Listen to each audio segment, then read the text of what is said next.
Mais nous avons tous commencé avec la source.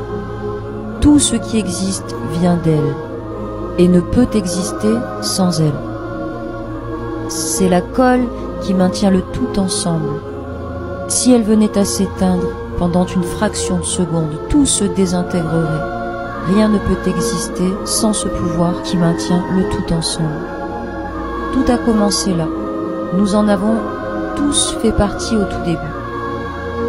Au tout début, Dieu a été décrit comme une énorme lumière brillante, une énorme source d'énergie d'où tout émane.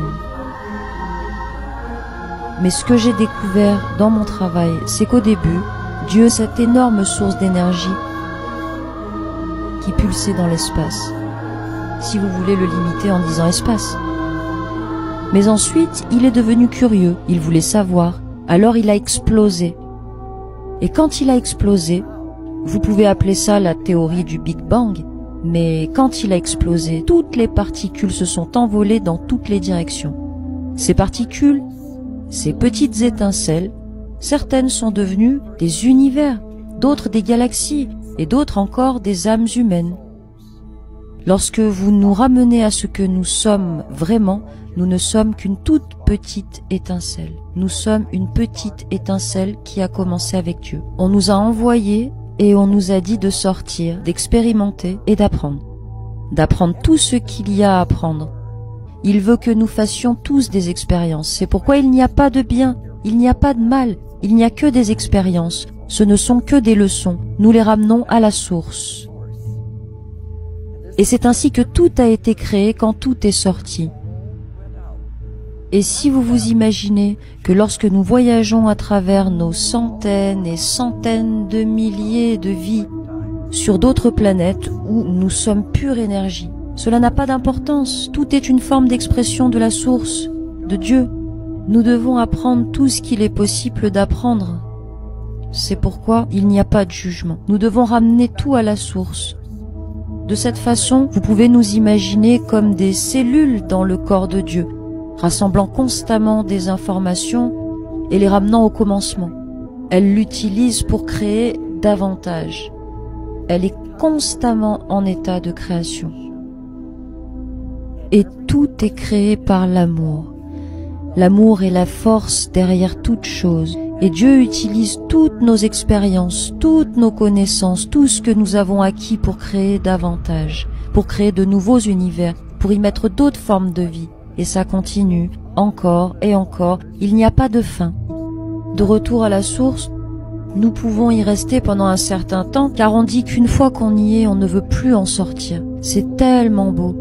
C'est si merveilleux d'être à nouveau tous ensemble. C'est un amour que vous ne pouvez pas décrire et que vous ne voulez pas quitter. Il y a d'autres univers, d'autres galaxies, d'autres modes de vie que vous ne pouvez même pas imaginer. Et nous sommes toujours des aventuriers qui sortent et essayent d'explorer et de trouver ce qu'il y a ailleurs. Mais dans ce sens, nous sommes tous Dieu. Et ce n'est pas un sacrilège de dire que nous sommes tous Dieu, car nous venons de la source, nous en faisons partie. Et nous continuerons à en faire partie. C'est un mouvement constant, il ne s'arrête jamais. Et quand on y pense de cette façon, nos petits problèmes insignifiants ne sont rien comparés à ce pourquoi nous sommes vraiment ici. Pour s'entraider, s'aider mutuellement à comprendre que l'amour est la base de tout.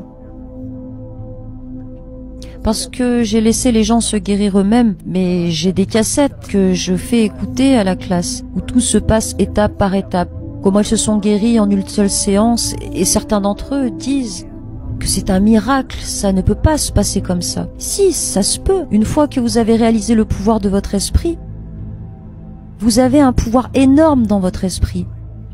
C'est juste qu'on n'y pense plus. C'est pourquoi c'est l'une des capacités qui doivent être ramenées à notre époque.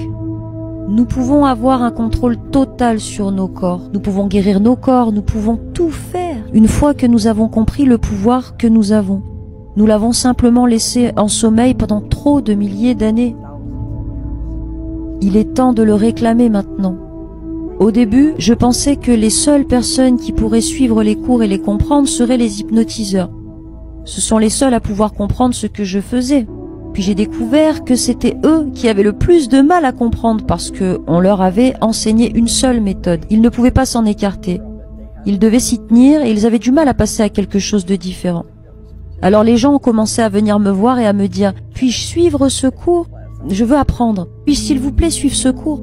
J'ai donc de meilleurs résultats avec eux parce qu'ils n'ont pas à désapprendre ce qu'ils ont déjà appris.